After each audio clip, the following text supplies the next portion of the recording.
इसके पहले हमने जो वीडियो आप लोगों को बजट से रिलेटेड करंट बजट तो 2026-27 जो मैंने इंट्रोड्यूस कराया, उस पे ही आधारित आज का जो लेक्चर है, आज का जो वीडियो है, उससे ही रिलेटेड है कि प्रश्न आते कैसे हैं करंट अफेयर में। और इसके बाद दूसरा इसमें आएगा कि हमारे इस बजट से ट्रेडिशनल क्वेश्चंस कैसे बनते हैं। तो इसको मैं वन बाय वन करके आपको इस पीपीटी के माध्यम से मैं आपको बताता जाऊंगा, ताकि आपके लिए परीक्षा में ये आपके लिए बहुत ही इंपॉर्टेंट हो और आप से बजट से रिलेटेड कोई भी प्रश्न, आपके कोई भी क्वेश्चन गलत ना हो पाए। तो मैं स्टार्ट करता हूं। जैसे करंट अफेयर जो मैंने सब पढ़ाया वो बजट से रिलेटेड, जो इस समय का जो बजट पास किया गया, क्या क्या इकोनॉमिक क्या रखा गया, किस स्कीम के तहत कौन सी योजना लाई गई, ये सारी से रिलेटेड ये क्वेश्चंस हैं। तो ये मल्टीपल क्वेश्चंस में आएंगे।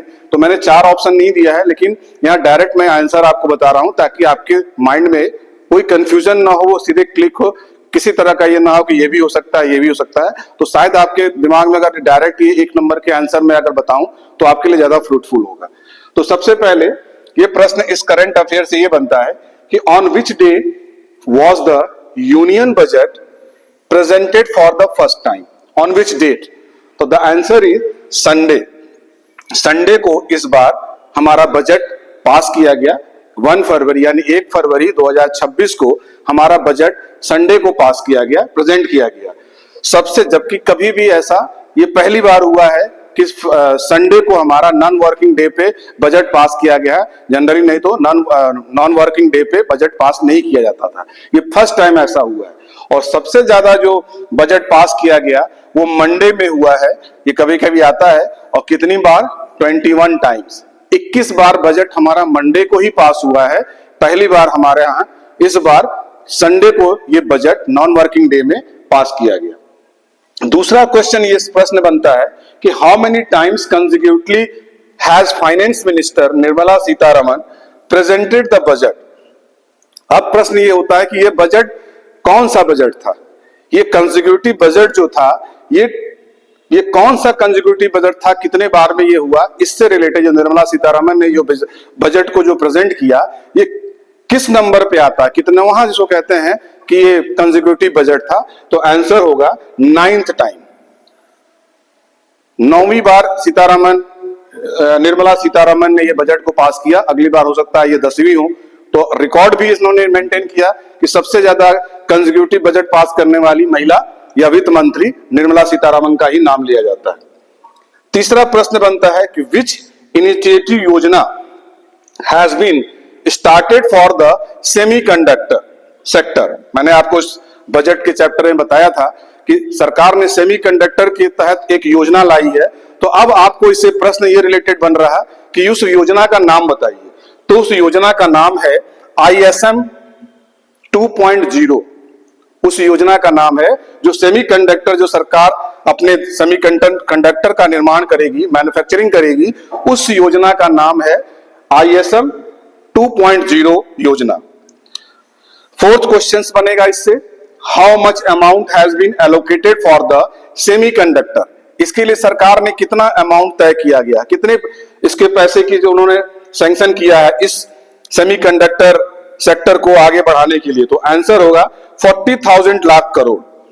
40,000 लाख जो इसके लिए धन पैसा जो है आवंटित किया गया है भारत सरकार के द्वारा इस बजट में।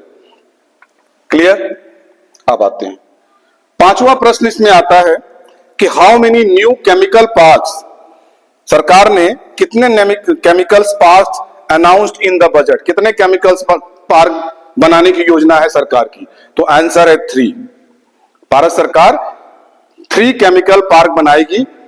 इस नए बजट में उसने अपना योजना रखी है। 6ठा प्रश्न है, how much amount has been announced for the biopharma sector over 5 year? 5 साल तक के लिए कितनी अमाउंट को सैंक्शन किया है इस बजट में सरकार ने बायोफार्मा में 5 साल तक के लिए? करीब 10,000 लाख करोड़, ये इसका आंसर होगा। विच प्रोग्राम 2.0 वर्जन, ये देखिए ये योजना का नाम है, has been launched for the textile sector? कौन सी योजना जो है, जैसे मैंने अभी कहा कि सेमीकंडक्टर के लिए उन्होंने ISM 2.0 योजना लाई है, इसी तरह टेक्सटाइल के सेक्टर में सरकार ने कौन सी योजना लाई है? उस योजना का नाम है सामर्थ्य 2.0 योजना। ध्यान रखिएगा, सेमीकंडक्टर के लिए जो योजना जो सरकार लाई है वो है ISM 2.0, और टेक्सटाइल सेक्टर को बढ़ावा देने के लिए जो सरकार योजना लाई है इस बजट में, उसका नाम दिया गया है सामर्थ्य 2.0 योजना। Which scheme has been launched for the silk, wool and jute? Silk और वूल और जूट को बढ़ावा देने के लिए सरकार ने कौन सी स्कीम लाई है, कौन सी योजना लाई है? तो उसको नाम दिया गया है नेशनल फाइबर योजना। ये बहुत ध्यान रखिएगा, ऐसे ही प्रश्न आएंगे और 100% आएंगे, आई एम श्योर।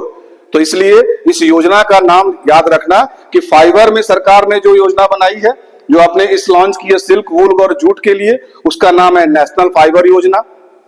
टेक्सटाइल के लिए जो योजना लाई है उसका नाम है सामर्थ्य 2.0 योजना, और सेमीकंडक्टर की सेक्टर के लिए जो योजना लाई है उसको ISM 2.0 योजना कहा गया है। How much amount has been allocated for small and medium industry? छोटे मोटे उद्योगों के लिए, इसके लिए सरकार ने कितनी धनराशि आवंटित की है, एलोकेटेड किया है? लगभग 10,000 crore rupees for the small and medium industries. How many new national waterway?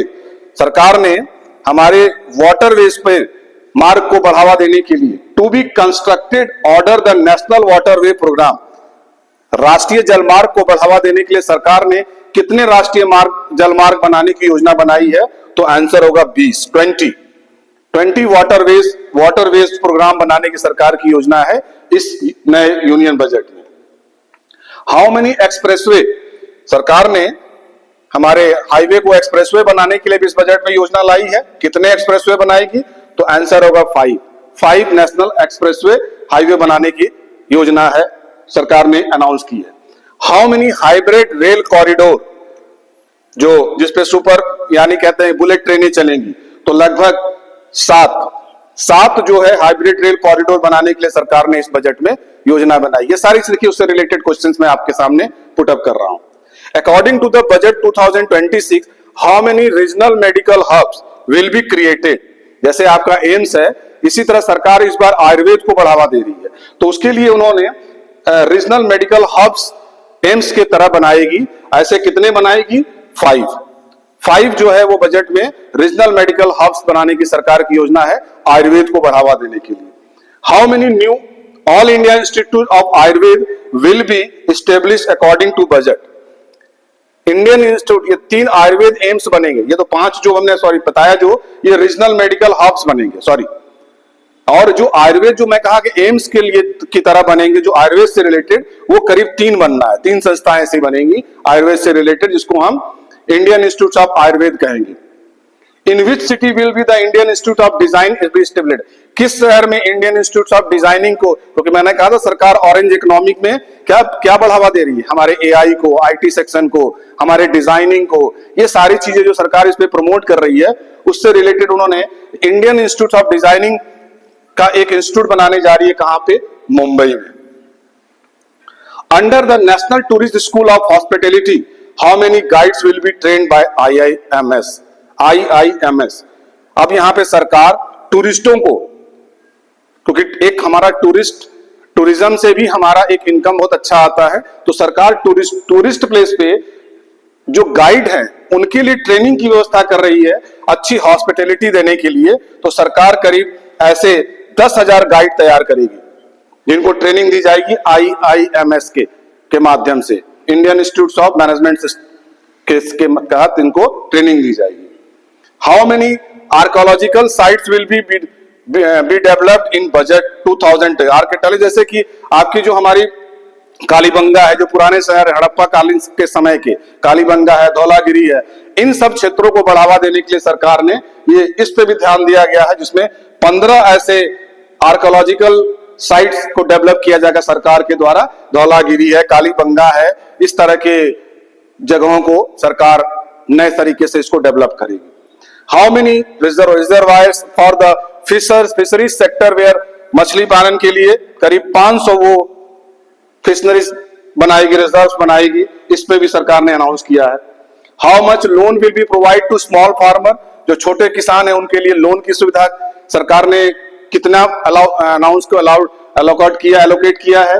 लगभग 20,000 किसान को लोन भी दिया जाएगा।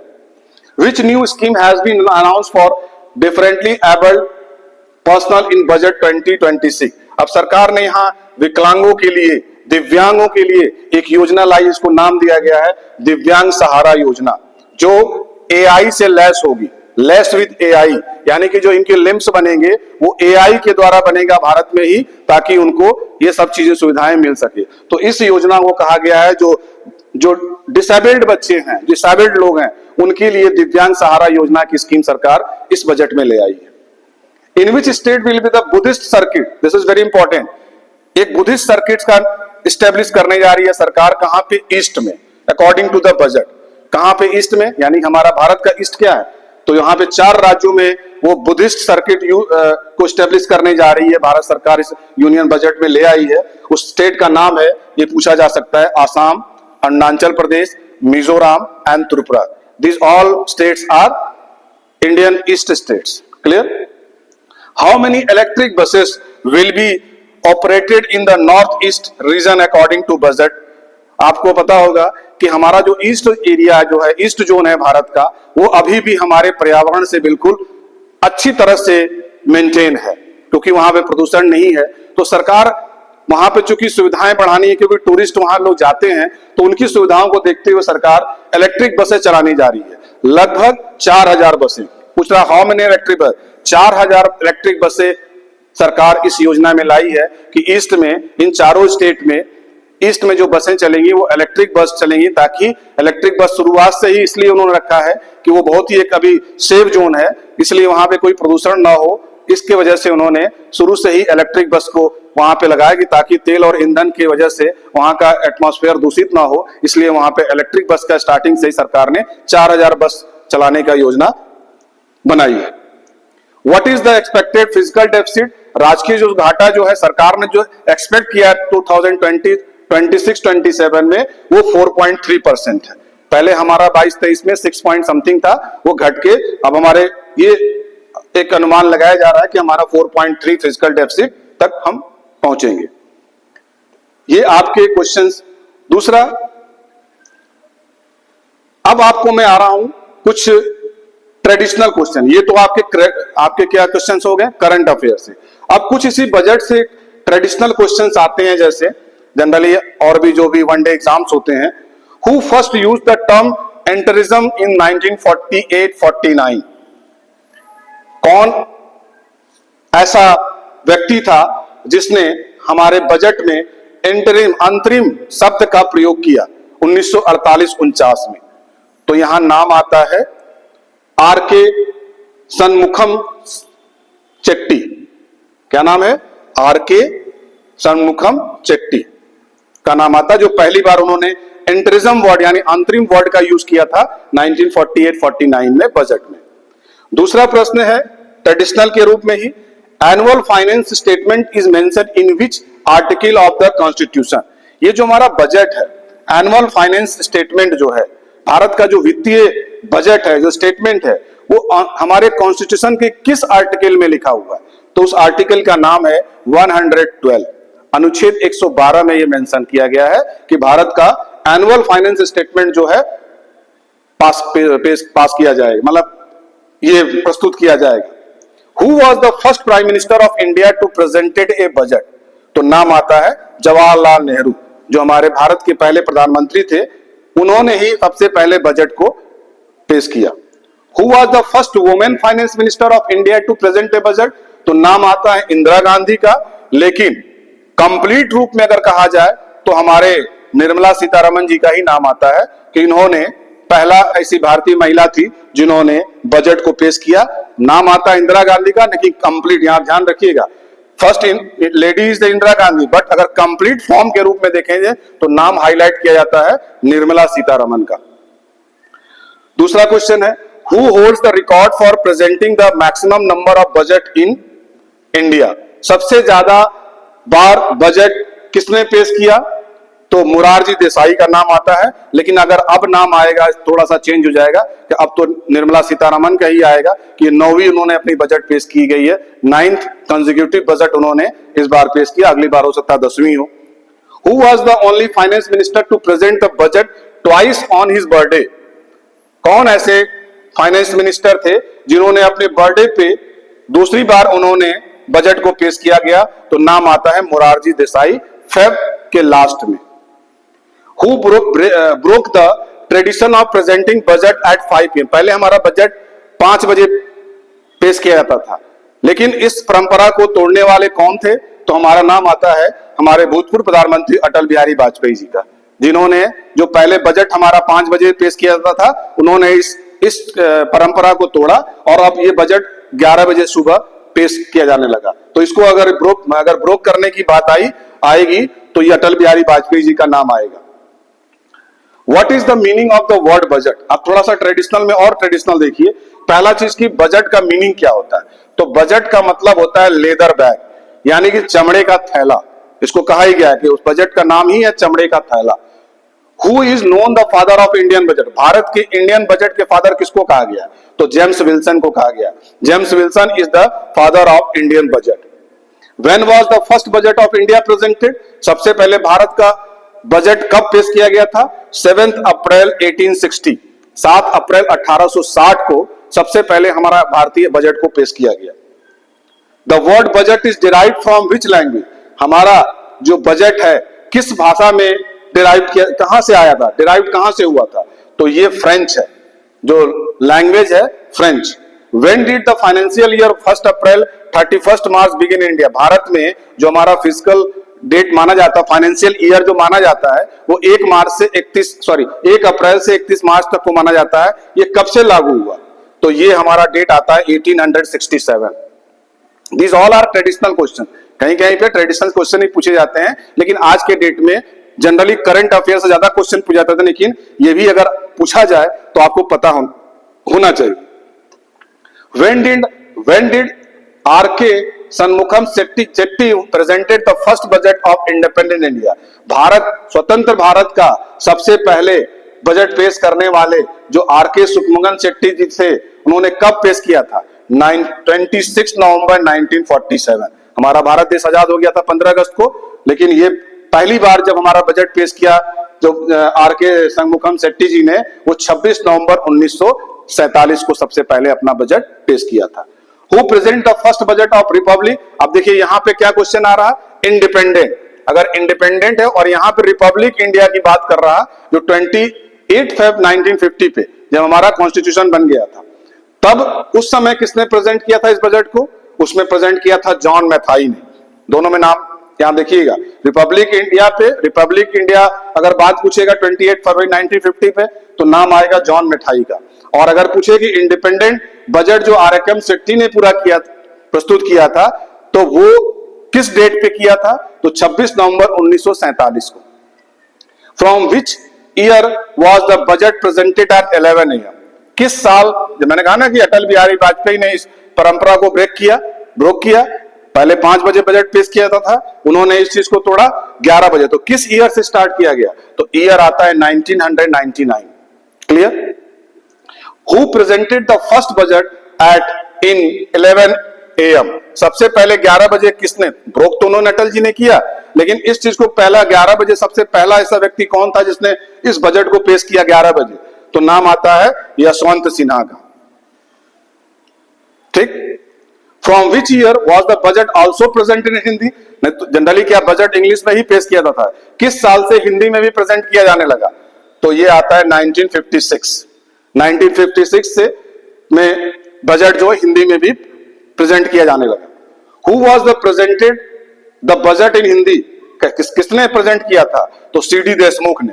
सीडी देशमुख जो थे, वो पहली बार उन्होंने हिंदी में बजट को प्रस्तुत किया।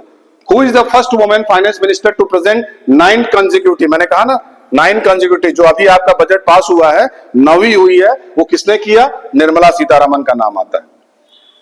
Who holds the record for the longest budget speech? सबसे ज्यादा रिकॉर्ड किसने चीजों को रिकॉर्ड लंबा स्पीच किस फाइनेंस मिनिस्टर का था?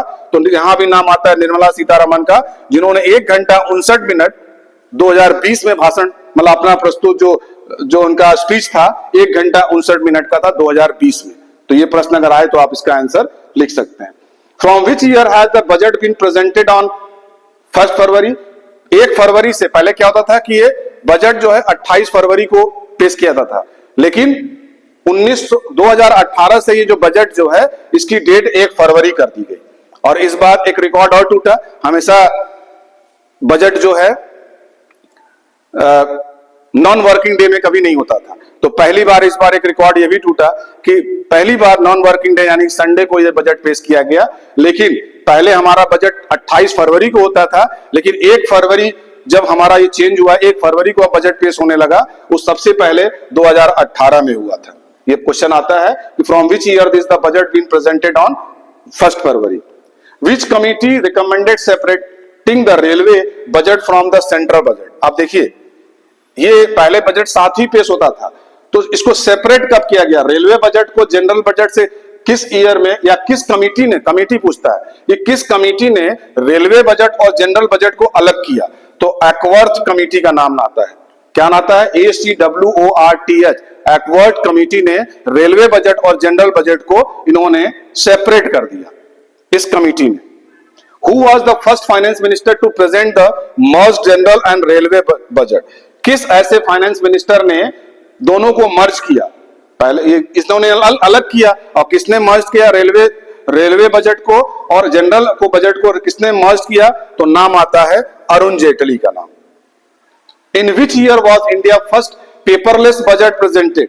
किस ईयर से, पहले क्या था कि पेपर के साथ प्रेजेंट करना पड़ता था, किस ईयर से हमारा जो बजट है पेपरलेस काम शुरू हो गया? तो ईयर आता है 2021, जब आपका करीब कोरोना खत्म हो गए कगार पे था। Who was the first finance minister of independent India? पहला वित्त मंत्री कौन थे हमारे भारत देश के? तो आर.के. सुखम शेट्टी का नाम आता है।